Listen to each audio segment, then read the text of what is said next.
I was going to do a serious and solemn video today, but you'll have to wait until tomorrow now. I'll tell you why, because I was going to do one about the protest for the Crystal Palace game, the boycott for the Brentford game, and just as I was about to talk about it, an announcement, or an open letter, should I say, has been released by the Fans Advisory Board, issuing a vote of no confidence against the West Ham board. So I need to absorb that and divulge that before I can start talking about it. So, anyway, so there you go. So we'll talk about that once I've absorbed that information. So in the meantime, we're going to talk about something a little bit more happy-clappy, actually, which is Crysencio Summerville. And now, I think he's, for the moment at least, saved Graham Potter's bacon. It could be argued, of course, that Graham Potter has saved his own bacon by selecting...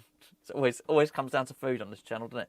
By selecting Summerville before he was ready and before he was, I think, advised by the medical staff to do so, because he was advised to wait until after the internationals, which are happening now. So he weren't meant to come back until midway and through September for the Tottenham game. But I talk about it feel like a new signing. There's so much happened in the game after Nottingham Forest, and it was followed by transfer deadline day. We didn't really get a good opportunity to sit down, talk through it, and sort of really analyse what happens. And now we've got the luxury of time because, of course, at the moment it is the international break, so we don't have any football. And I can't quite decide from the team's point of view, from Graham Potter's point of view, whether that's a good or a bad thing. So there's a part of me that thinks, well, there's momentum maybe. You get a bit of momentum. We played really, really well. Got a 3-0 win against a good team. There won't be many teams that beat Nottingham Forest 3-0 at the City Ground. I'm quite confident of that. So what do we do? Do we want the game to follow on quickly afterwards so as we can, keep up momentum? Yeah, that would be a good thing. But there's also, it gives Potter the opportunity to refine some things on the training ground, and that's going to be important because if he's going to change system or change shape, which I think it looks like he has done, I hope he continues with that, then let's be fair, we have not been training this. He's not been drilling this, not through pre-season, it just hasn't.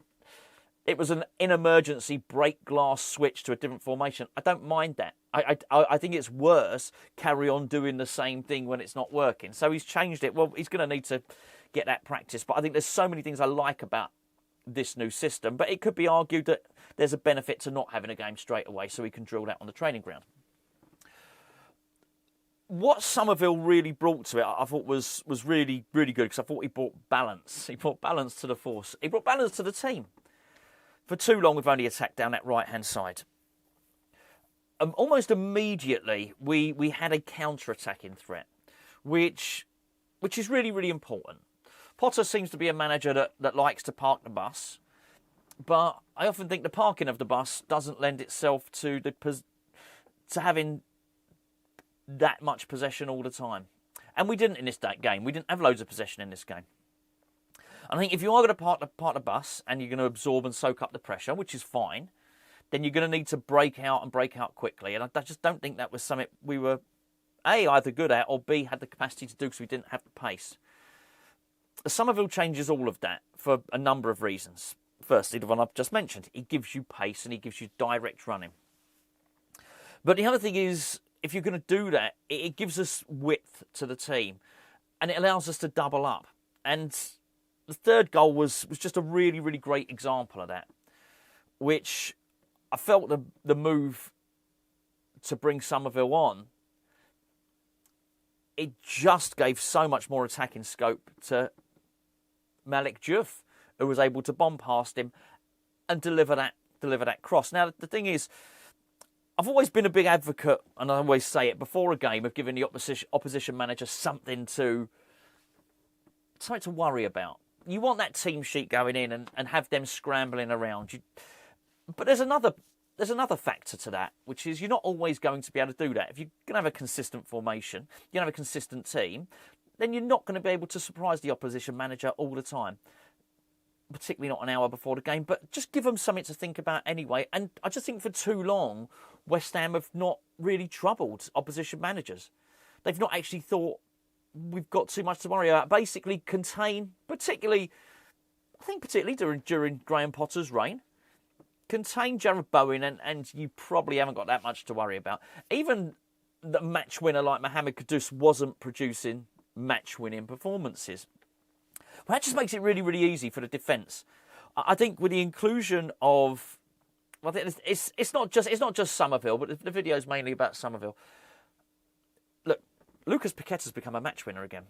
Maybe not with the assists. The stat keeps being trotted out there. He hasn't got an assist for ages. Look, he was heavily involved in everything we did, including the goals as well. Did he get the assist? Well, okay, maybe not. But he scored 3 goals this season.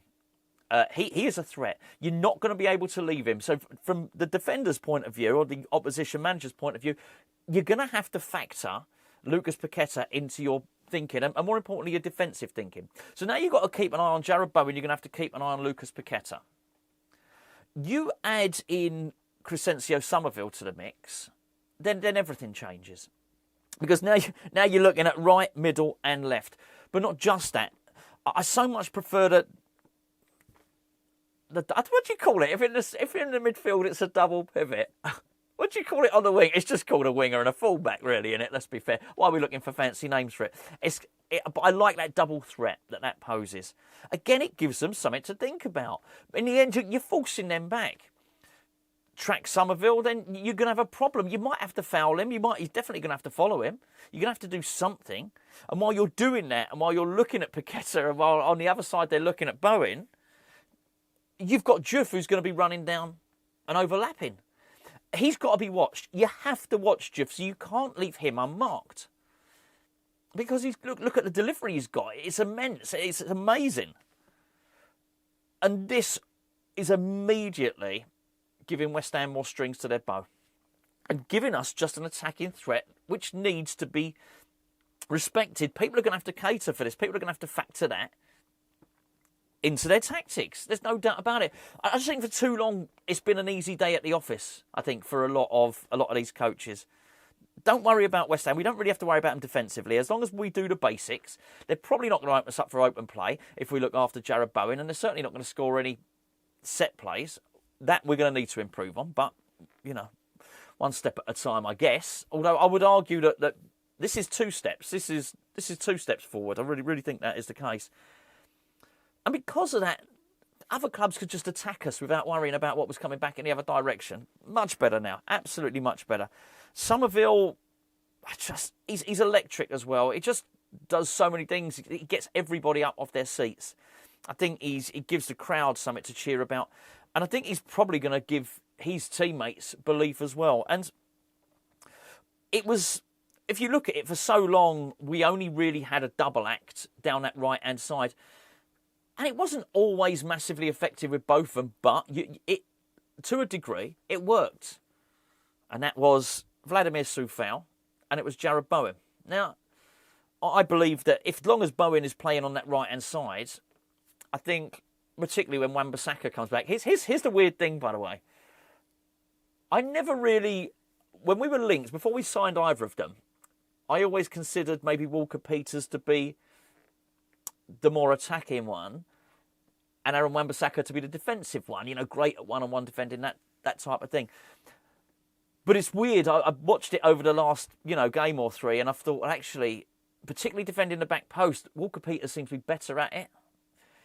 But I also think, in terms of the overlap and in terms of attacking, I think Aaron Wan-Bissaka would probably give us more in terms of an attacking partnership with Jared Bowen. How weird's that? That's completely reversed. That's like gone full circle. So, I'm happy to have it. We're in a good position if we've got 2 fullbacks like that. But it's that double threat down the right-hand side.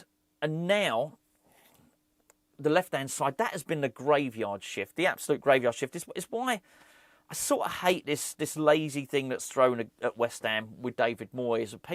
They played really well, Everton, the other day. Jack Grealish looked really good. And I thought Everton as a whole, I thought they played some good stuff. I thought they looked good. I'm pleased for Everton. I'm pleased for David Moyes. I've got no animosity towards David Moyes. I'm very, very grateful. What I don't like is when it gets thrown back, look, see what West Ham you're missing out of. No, that's David Moyes at Everton now. David Moyes always struggled with the left-hand side. always, the one time it looked best is when you had Emerson and Lucas Paqueta over there, but there was a lot of us saying at the time we wanted to get Lucas Paqueta off that side and more involved in the middle.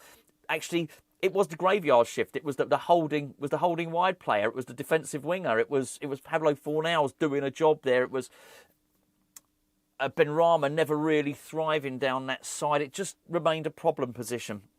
Now I look at it and I look at Juff and I look at Summerville down there and I think, yeah, that is tasty. That is tasty.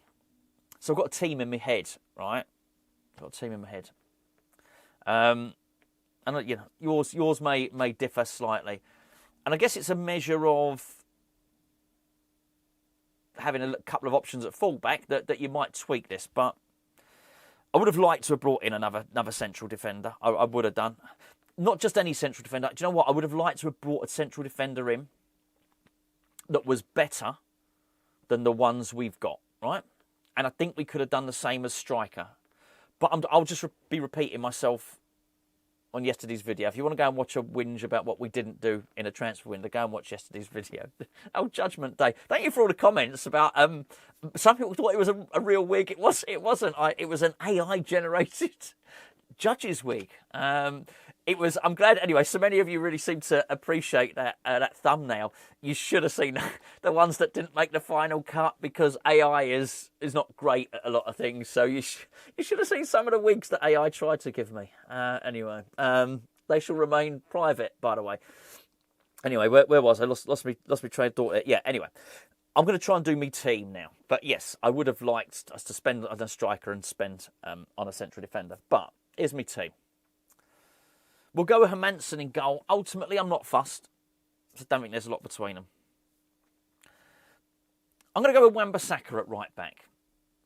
But I like what I've seen with Walker-Peters, and that could easily be changed. I can have my mind changed on that one. But Aaron Wan-Bissaka is me. I'm still waiting. I'm going to get me shirt framed, my Wan-Bissaka shirt. That's going to got a nice area for the Wan-Bissaka shirt there. That's where that's going to go. So we're going to go Wan-Bissaka.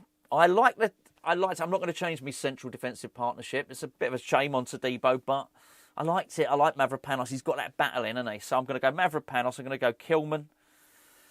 Left back, I'm going to go Juff. So I'm playing with a 4. Now, here's where it gets interesting because I'm about to select a player that I've never seen play, right? And that's Magassa. But I'm relying on the fact that Potter and McCauley scouted a good player. I'm relying on lots of things that other people that know far more about it than I do have said he is a good player. Really good tackler, progressive passer, all that type of stuff. Plus, I've had a little look on Scout as well. So I play him alongside Fernandes. So I'm not playing Fernandes on the left. I'm playing an attacking midfielder of Lucas Paqueta. But he swaps. In my little system, he's swapping. I don't know what you call that. That's not the double pivot. The double pivot's the 2 in front and the back 4. The swingers. Couple of swingers in the middle. So they can interchange position. Yeah, so Paqueta and Fernandes are swingers. Somerville on the left. Jarrod Bowen on the right. And for the next game, I'm starting Callum Wilson. Now, I know there'll be a few people saying, hold on a second, you were slagging everyone off when we brought Callum Wilson in. I was. That is true. You got me. There you go. But, hey, you can change your mind, can't you? Well, actually, I say change my mind. I thought he's a decent striker. He's a Premier League level striker. But I just thought he'd get injured, and it seemed like the deal was being done just because he was a Will Salthouse client. Actually, they're both true. The deal probably just did get done because he was Will Salthouse client. And he is injury prone. There you go. In fact, I make no apology. I take it back. But I see... I just really liked what I saw. He looked sharp. He looked much more of a threat than Fulkrug. And, yeah. So that's my team. There you go. So you can let me know your team if you want. But it might be the same as mine. I'm quite sure Potter will change to 3 at the back at some point. But I don't know. If there's a number of you of a certain vintage and you watch the 1990 World Cup. Do you remember that? Bobby Robson. And he basically, halfway through the tournament, it wasn't working. Or in the group stage, he changed formation. It worked. It got forced upon him, and it worked. We got the semi-final, and a very, very good team. I don't mind it. Sometimes circumstance is going to force stuff upon you, right? And I don't mind. I've got no problem. That's the squeaky chair. All right. It's not the honking duck.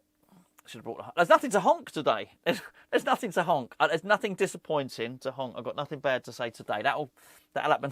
That'll happen tomorrow. So brace yourselves. Yeah, there you go. But I like it. You know, Crysencio Summerville, and I now look at that 11 and I think that's a good 11. And do I think we're going to go and qualify for Europe? No, I don't. But I do think we've given ourselves a fighting chance of staying up. I am now looking. Before, if you'd have asked me, are there 3 worse teams than West Ham, I'd have said, no way. No way. Not a chance. And I'm not certain that there are now, but I suspect there might be, which is not the biggest vote of confidence in the world. And we're still an injury away from not having a good team. And the injury can come to any one of those players, right, that I've mentioned. But the problems are things that were holding the team back, like the shape, like, you know, no offence to the geezer, but I do feel he's holding the team back. James Ward-Prowse, stuff like that, not being able to attack enough. They feel like they're things that are fixable now. And, yeah, I'm looking forward to it. So I'm looking forward to the next game, but I do understand for the betterment of the club, for the betterment of the team, for fitness reasons, for Crysencio Summerville to keep working on his fitness and his rehabilitation.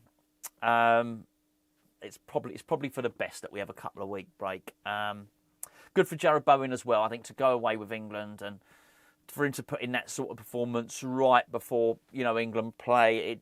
It puts him right in the forefront of the mind of Thomas Tuchel. It puts him, you know, up in people's consciousness, in people's awareness. So I think that's really, really good. And I'm now looking at it now, and I think Somerville added to the mix with Fernandes, with Jarrod Bowen, and with Paqueta.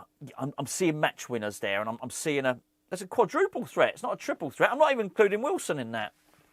And that'll do. That's for the moment. That'll have to do because we didn't get our striker. But I'm looking forward to it.